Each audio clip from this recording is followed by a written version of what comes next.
Hey y'all, it's me again. It's Candace, the Vintage Diva. So I am coming to you live from my, well, it's pan as always, junky ass garage. But if you hear a fan going, yes, I do have a fan going. It is July. My garage is 87, which is actually pretty cool.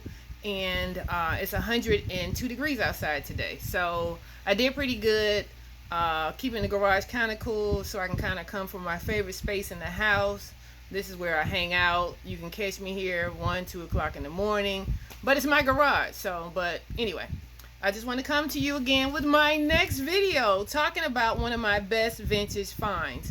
And actually, to me, everything is a vintage find or my best vintage find, but I enjoy it.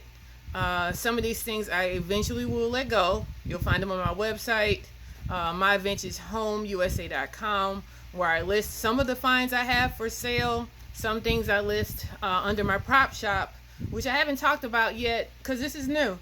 My prop shop is called My House Your Props, and I named it that because literally everything in my house I rent out for a prop, for a photo shoot, for a film or a movie. If you're familiar with Georgia, we have a booming filming industry here, and I figured out that my collections were things that people wanted to enjoy in a movie. I've watched a couple movies and I'm amazed that I have like literally almost everything that's in the film.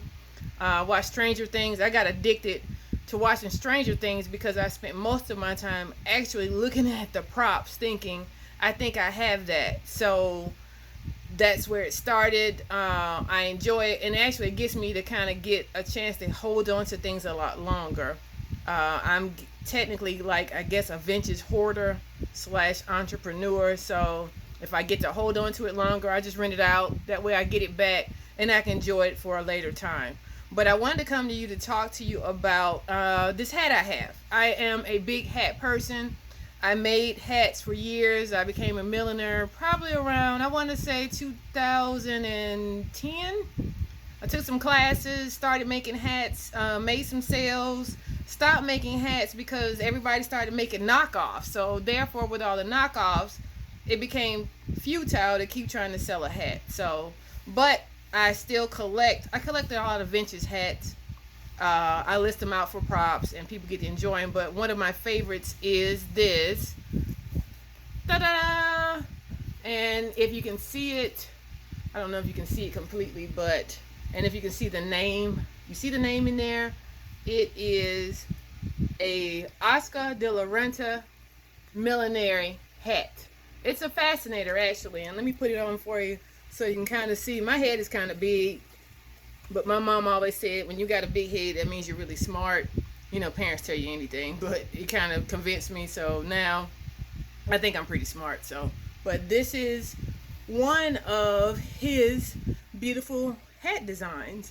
And anybody who's familiar with Oscar de la Renta, you know, he worked under Elizabeth Arden for years and eventually opened his own shop. And what made him so famous is the fact that he worked and made a lot of designs for Jackie Kennedy, which I think is cool. And when I bought the hat, my crazy behind literally said to myself, you know what? What if Jackie wore this hat? Looking at it, what it's made out of, I doubt it. But there's a chance that she may have had it on. And when you're a vintage geek like me, you buy things, one, on emotion and the chance, or the haphazard chance, that somebody you may idolize or appreciate or kind of look to may have worn this hat at some particular time. So let me ride in my little crazy mind of mine and think that I am wearing the same fascinator that Jackie O wear. Who knows? But I kind of wanted to come to you again, show you some of the things that I get. I think I bought this at more than likely Goodwill, because I am like a Goodwill crackhead.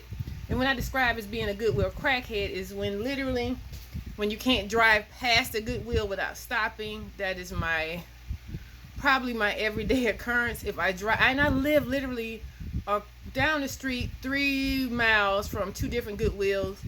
And my excuse is I drove past it, gas is high, so I might as well stop. And that's how I end up going to Goodwill. And literally, When I go in Goodwill, the people there know me. Even during COVID, I wore a mask. They said they knew me from my eyes or the way I moved or even the items that I pick up.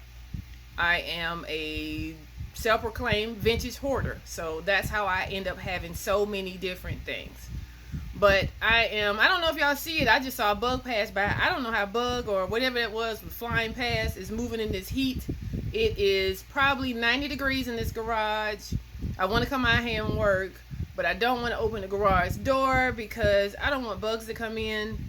And I don't know if anybody knows anything about being in Georgia or even in Florida. You got the infamous palmetto bug that can completely ruin your life. So we don't want that to happen. But I wanted to come by, say hello, again, reintroduce myself. My name is Candace. I am also known as the Vintage Diva. And check me out. Like I said, you like my content, feel free to subscribe. If you don't like my content, feel free to subscribe. You want to see more of me, feel free to subscribe. And you just want to come by and say hello, feel free to ask questions. I don't know if you read my bio, but it actually will tell you I love giving unsolicited advice. Can't help it. That's just me. So, hope to see you next time.